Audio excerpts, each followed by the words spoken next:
ತಮಿಳುನಾಡಿನಲ್ಲಿ ಟಿವಿಕೆ ಬೆಂಬಲಿಸಿದ ಕಾಂಗ್ರೆಸ್ಗೆ big shock ಎದುರಾಗಿದೆ. ಕಾಂಗ್ರೆಸ್ ಆತುರದ ನಿರ್ಧಾರದಿಂದಾಗಿ ಇಂಡಿಯಾ ಕೂಟ ಬಲಿಯಾಗಿದೆ. ಇಂಡಿಯಾ ಮೈತ್ರಿಕೂಟ ಮುಗಿದ ಅಧ್ಯಾಯ ಅಂತ ಡಿಎಂಕೆ ಹೇಳಿದೆ.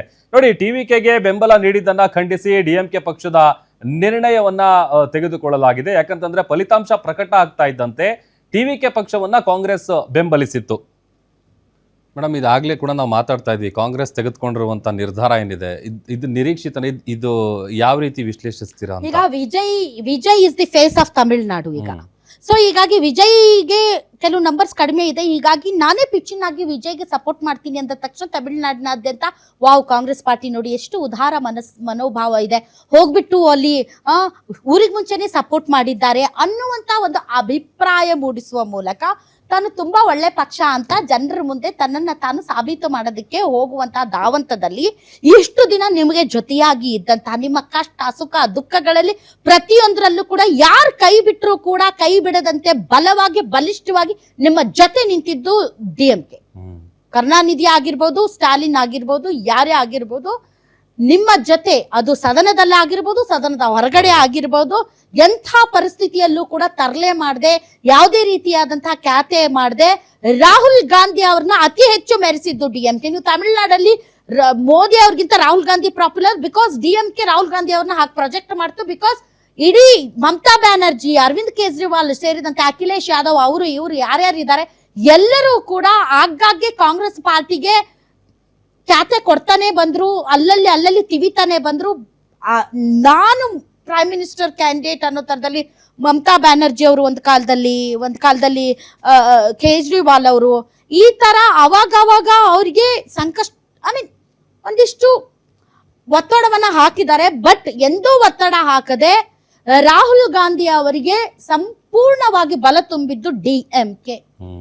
ನೀವು ನೋಡಿ, ಸದನದಲ್ಲಿ ಪ್ರಿಯಾಂಕಾ ಗಾಂಧಿ ಮಾತಾಡುವಾಗ, ರಾಹುಲ್ ಗಾಂಧಿ ಮಾತಾಡುವಾಗ ಏನಾದ್ರೂ ಆಡಳಿತ ಪಕ್ಷ ಸಣ್ಣ ಪ್ರಮಾಣದಲ್ಲೂ ಕೂಡ ವಿರೋಧ ವ್ಯಕ್ತಪಡಿಸಿದ್ರೆ ಎದ್ದು ನಿಂತು ತಮ್ಮ ಒಂದು ಧ್ವನಿಯನ್ನ ಎತ್ತೋದು ತುಂಬಾ ದಪ್ಪ ಇದ್ದೀರಾ, ಅದರಲ್ಲೂ ಯಾವುದೇ ಸೈಡ್ ಎಫೆಕ್ಟ್ ಇಂದ ಸಣ್ಣ ಆಗ್ಬೇಕಾ?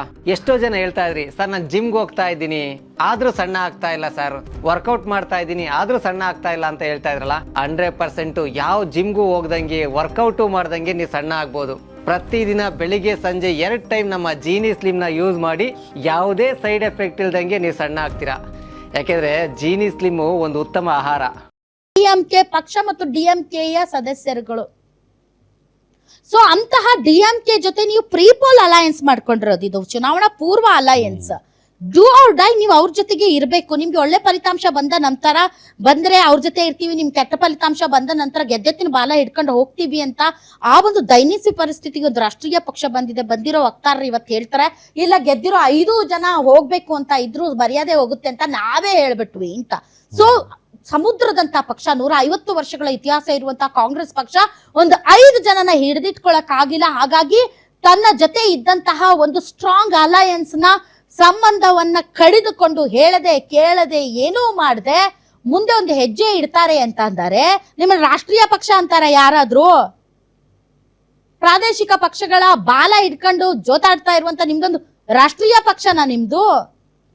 ಇವತ್ತು ಡಿಎಂಕೆ ಅದನ್ನೇ ಕೇಳ್ತಾ ಇರೋದು. ಅಟ್ಲೀಸ್ಟ್ ಕೂತು ಮಾತಾಡಿ ಚರ್ಚೆ ಮಾಡ್ಬೋದಾಗಿತ್ತಲ್ಲ. ಬಿಜೆಪಿಯನ್ನ ಹೊರಗಿಡ್ಬೇಕು, ಎಐಡಿಎಂಕೆ ಅಲಯನ್ಸ್ ಅನ್ನ ಹೊರಗಡೆ ಇಡಬೇಕು ಅನ್ನೋದಾದ್ರೆ ನೀವು ಕೂತು ಮಾತಾಡಿ ಚರ್ಚೆ ಮಾಡಿ ಒಂದು ಸ್ಟ್ರಾಟಜಿಕಲಿ ಒಂದು ಒಳ್ಳೆ ನಡೆಯನ್ನ ಸ್ಟಾಲಿನ್ ಅವ್ರಿಗೆ ಒಪ್ಪಿಸಿ ನೀವು ಮಾಡ್ಬೋದಾಗಿತ್ತಲ್ಲ.